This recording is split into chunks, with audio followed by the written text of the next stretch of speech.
Blaise Sandra raconte un souvenir de la Première Guerre mondiale, durant laquelle il a été mobilisé.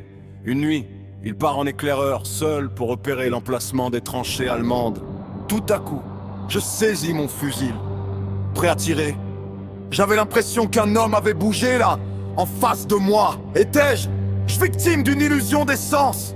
Je ne voyais rien, mais j'étais sûr qu'un homme était là. Je bandais toutes mes facultés, j'aurais crié de frayeur. Je ne voyais rien, je n'entendais rien, je ne percevais rien. J'attendis longtemps. Le sang me montait à la tête, je sentais mon cœur battre. La vue, l'ouïe, le flair, tout commençait à me faire mal, tellement ma tension était aiguë. J'étais sûr qu'il était là. Des gouttes de sueur me coulaient, empolaient les omoplates. Et j'étais si proche qu'il devait m'entendre respirer, puisque je m'entendais respirer moi, comme moi. Il devait être saisi.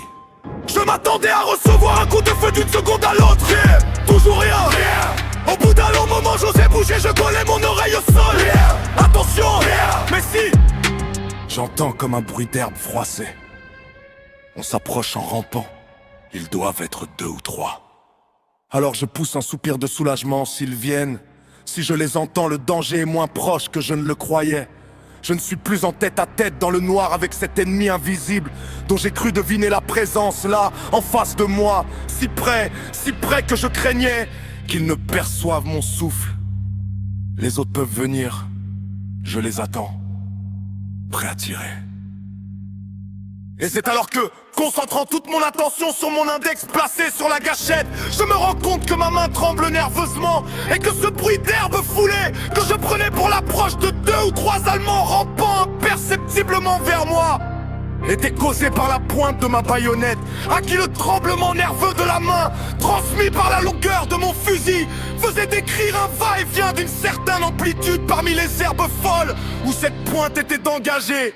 Pauvre Blaise, me dis-je, en me détendant, tu as une sacrée frousse.